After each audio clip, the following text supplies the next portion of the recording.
नमस्कार, मी श्वेता. महाराष्ट्र कॉलिंग या कार्यक्रमात आपल्या सगळ्यांचं स्वागत. नक्षरती इति नक्षत्र म्हणजे ताऱ्यांच्या समूहातील तारा कधीही तुटून पडत नाही. अशा प्रकारे चकाकणाऱ्या आणि विशिष्ट आकाराच्या या ताऱ्यांच्या समूहाला नक्षत्र असं म्हणतात.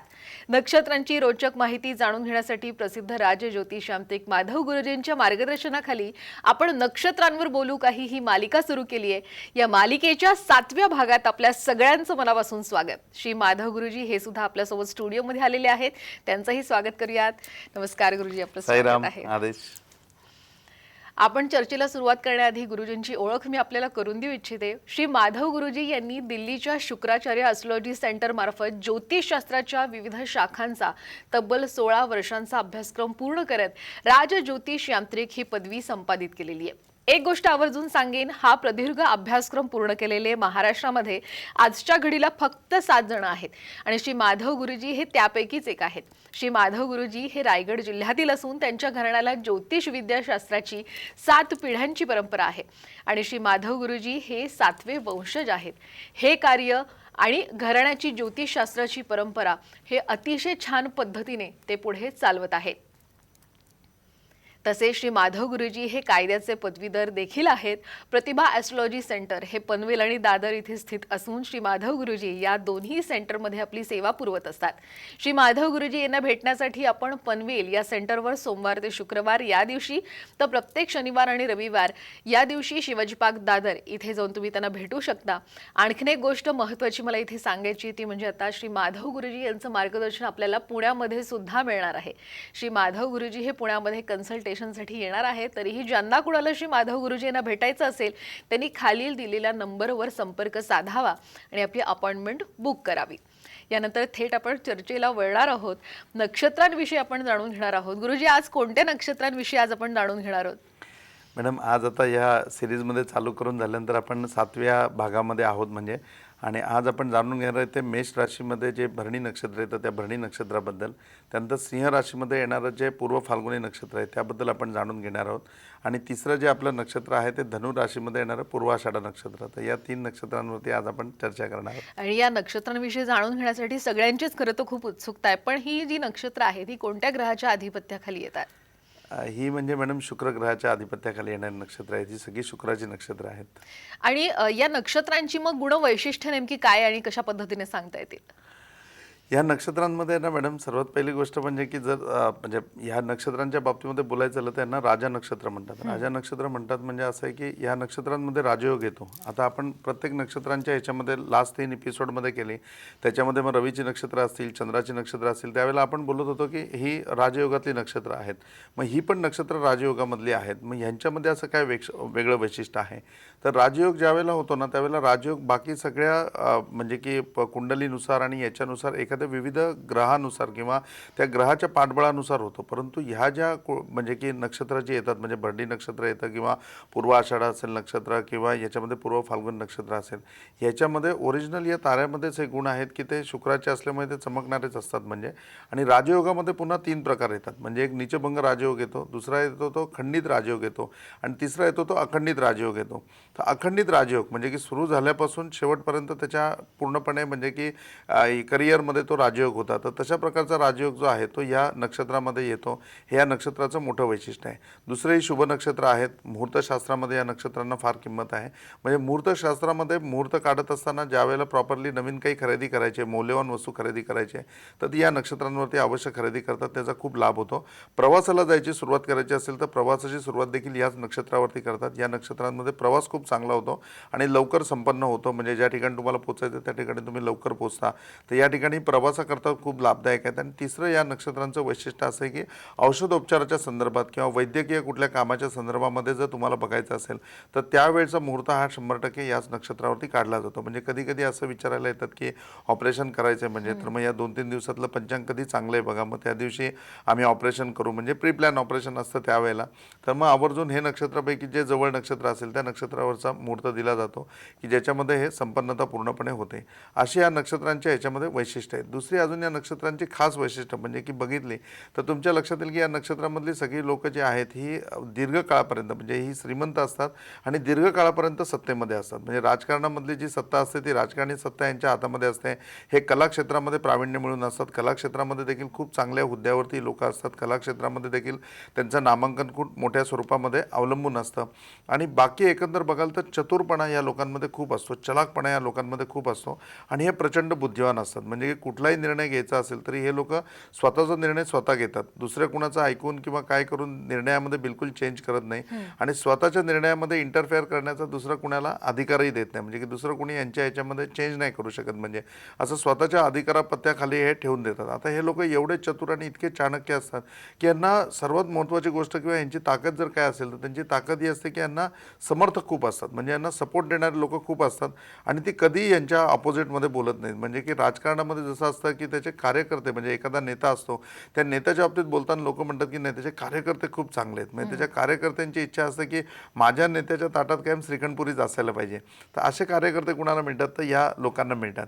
आमचे भविष्यकार लोक ज्यावेळेला ह्या नक्षत्रांबद्दल कथन करतात त्यावेळेला म्हणजे की एक उदाहरण सांगतात जे उदाहरण खूप चांगलं आहे. म्हणजे की एक असा पोपट विक्रेते होता की त्याच्याकडे पोपट विकायला ठेवलेले आणि एक माणूस पोपट खरेदी करायला गेला. तो म्हणला की अरे हा पोपट केवढ्याला आहे तर म्हणला हा 10,000 रुपयाला पोपट आहे. अरे म्हणले 10,000 रुपये एवढी किंमत काय आहे का या पोपटामध्ये. हा म्हणले हा एकदम संगीतामध्ये प्रवीण आहे. तुम्ही कुठलंही संगीत सांगा हा म्हणेल. म्हणजे कुठलंही तुम्ही गाणं म्हणायला सांगा तर तो ते गाणं म्हणेल म्हणून. याला शास्त्रीय गायन पण येतं आणि सगळं गायन करतो.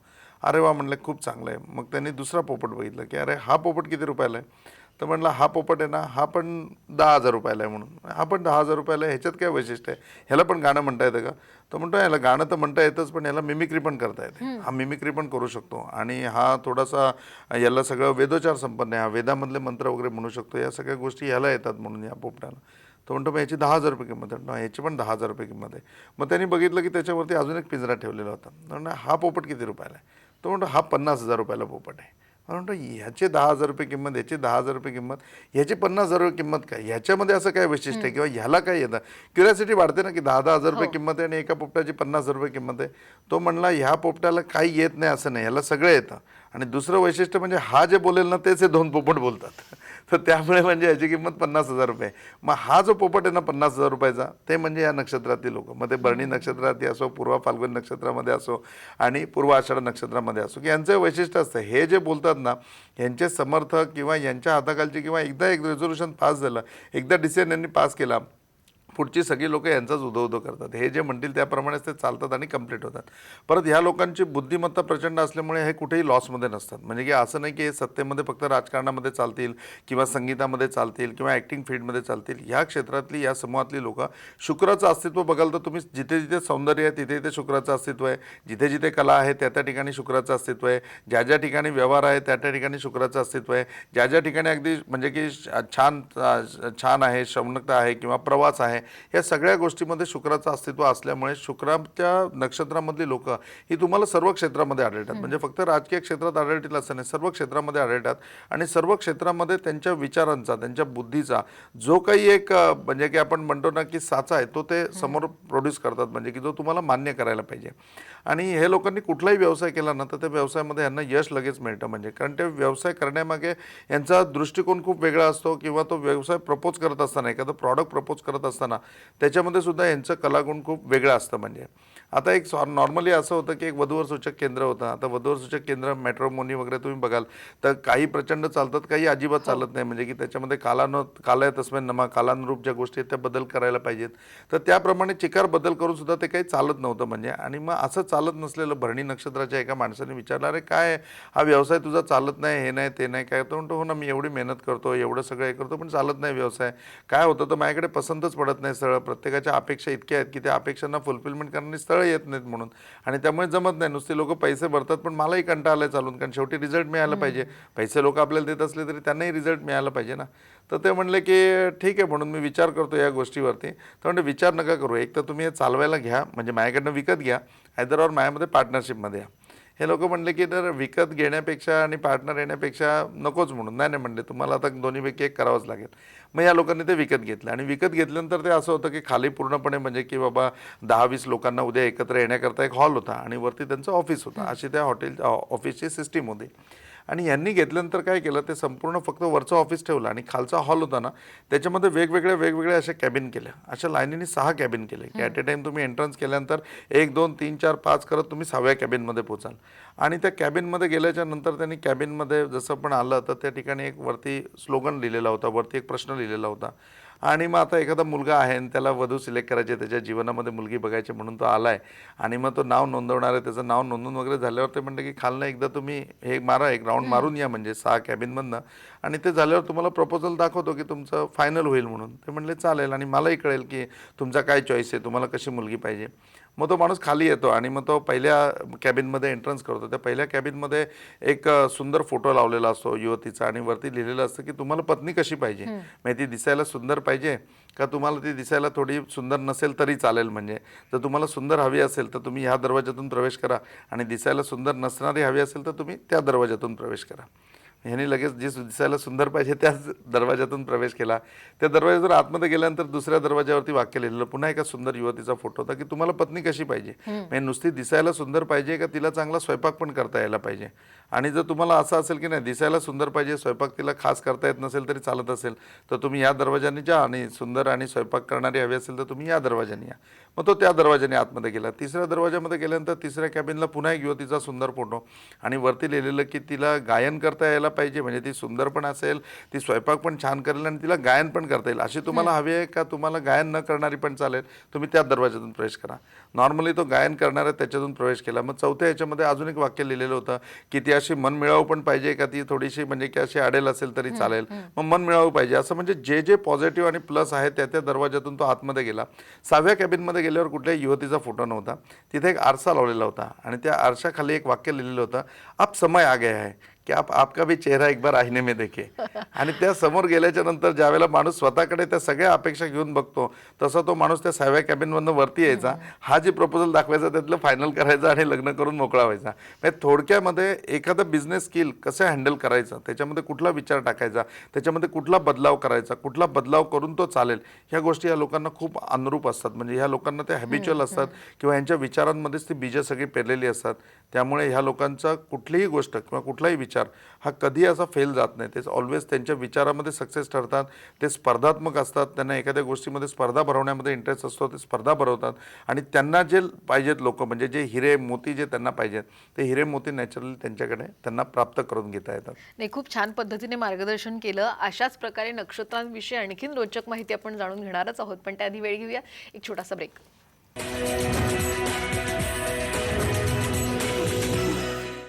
ब्रेकनंतर महाराष्ट्र कॉलिंगमध्ये पुन्हा एकदा आपल्या सगळ्यांचं मनापासून स्वागत. नक्षत्रांवर बोलू काही भाग 7वा सध्या चालू आहे आणि आज आपण जाणून घेतोय भरणी, पूर्वा फाल्गुनी आणि पूर्वा आषाढी या नक्षत्रांविषयी. आता या नक्षत्रांवर जन्मलेल्या व्यक्तींची काय गुणविशेष तुम्ही सांगाल? व्यक्तींचे गुणविशेष सांगायचे म्हणजे की शुक्राची नक्षत्र ही सगळी ऐकल्यानंतर आणि हा राजयोग आणि मग त्यातली परंपरा ऐकल्यानंतर म्हणजे की अजून त्या नक्षत्रांमधली जी व्यक्ती वैशिष्ट्य आहेत, म्हणजे की ह्या नक्षत्रांवरती जन्मलेल्या व्यक्तींची काय वैशिष्ट्य असतील तर ती वैशिष्ट्य जाणून घेण्याकरता पहिले या नक्षत्रामध्ये कोण व्यक्ती आल्यात त्या मी तुम्हाला सांगतो की जेणेकरून तुम्हाला ते नक्षत्र खूप चांगलं समजेल. म्हणजे तर पहिलं भरणी नक्षत्रामध्ये आपल्या म्हणजे महाराष्ट्रामध्ये राजकारणामध्ये जवळजवळ म्हणजे 50 वर्ष कारकीर्द करणारे शरदचंद्रजी पवार साहेब. तर पवारसाहेब शरद पवारांचं हे नक्षत्र येतं. दुसरी गोष्ट म्हणजे महाराष्ट्राच्या राजकारणामध्ये चमकता सितारा, म्हणजे की ज्यांनी महाराष्ट्राच्या राजकारणामध्ये दिल्लीची वाट दाखवली किंवा दिल्लीमध्ये जाऊन प्रभुत्व मिळालं ते यशवंतराव चव्हाण, ते देखील याच नक्षत्रामधले होते. मी मगाशी सांगितलं की शुक्राचे नक्षत्र आहेत त्यामुळे ही कलेमध्ये पण भेटणार म्हणजे तुम्हाला.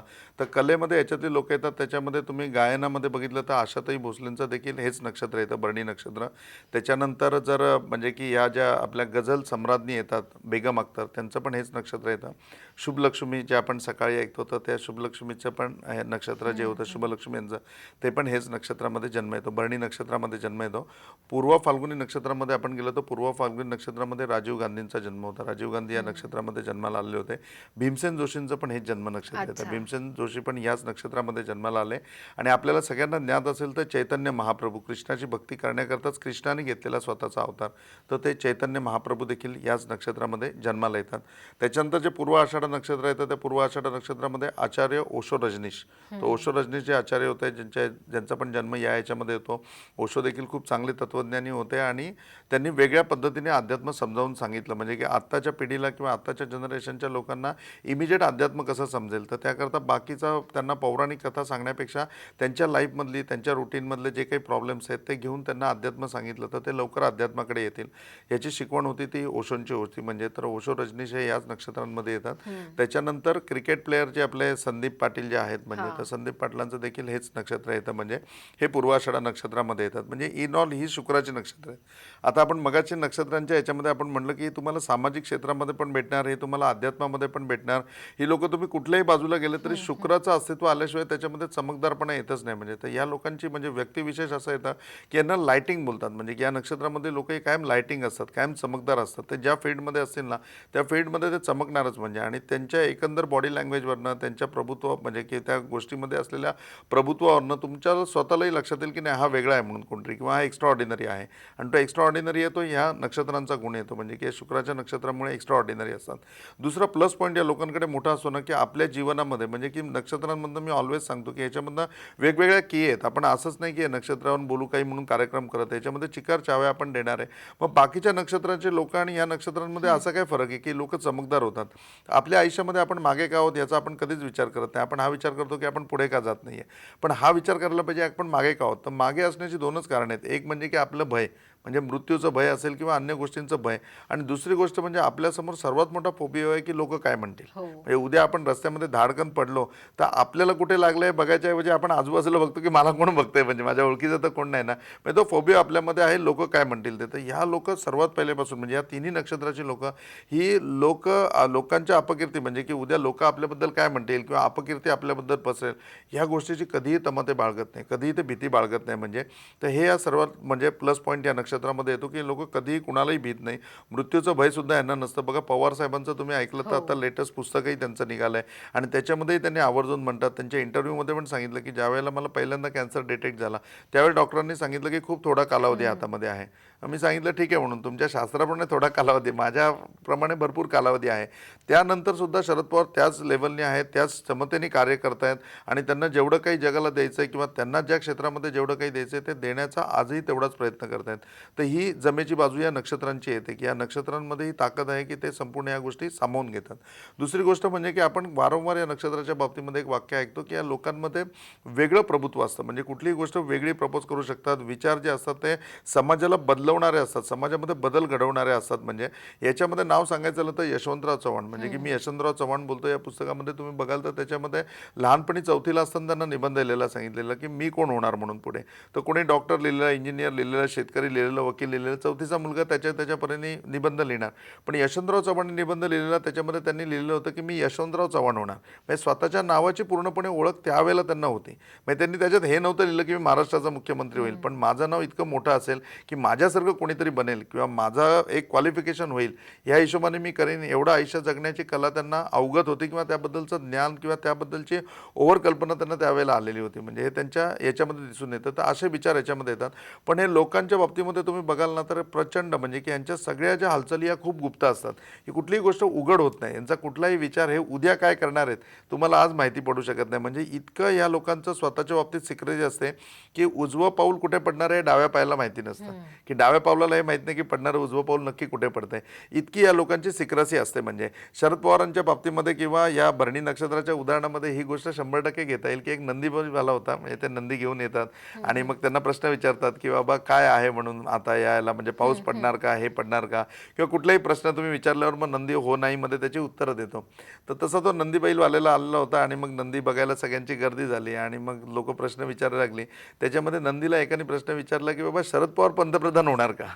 तर शरद पवार पंतप्रधान होणार का म्हणल्यावर नंदी पण गपचूप त्याकडे बघत उभा राहिला. मग तो गुबू गुबू वाजवत असं त्या नंदीला राऊंड मारतो, पण नंदी काही हलत नाही, डुलत नाही. मग तो प्रश्न करणार म्हणतो अरे नंदीचं नक्की म्हणणं काय. मग तो नंदीच्या जवळ जातो, नंदीच्या तोंडाला असं कान लावतो आपला आणि मग तो अशी मान हलवतो, म्हणजे जो माणूस आहे नंदीवाला तो.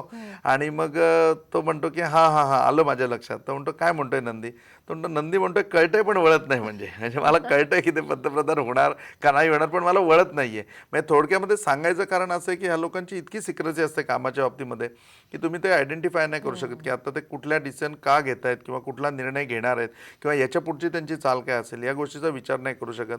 त्याच्यामुळे ह्या नक्षत्रामधली लोक ही सिक्रेसीच्या बाबतीत सुद्धा खूप प्रवीण असतात, त्यांची सिक्रेसी खूप असते. आणि चौथा पार्टमध्ये म्हणजे असं असतं की समर्थक भरपूर असतात, त्याच्यामुळे त्यांना कधीही काळजी नसते. त्यांना माहिती असतं की आपण जे ठरवू तेच होणार आहे, आपण जे बोलू तेच होणार आहे. त्यामुळे त्याचा इम्पॅक्ट पूर्णपणे त्यांच्या कार्यक्षेत्रांवरती दिसून येतो आणि दिवसेंदिवस तुम्ही बघाल तर त्यांचं यश वाढत जातं. दुसरी गोष्ट म्हणजे शुक्र हा लंबायमान आहे, म्हणजे की याचं आयुष्य भरपूर आहे.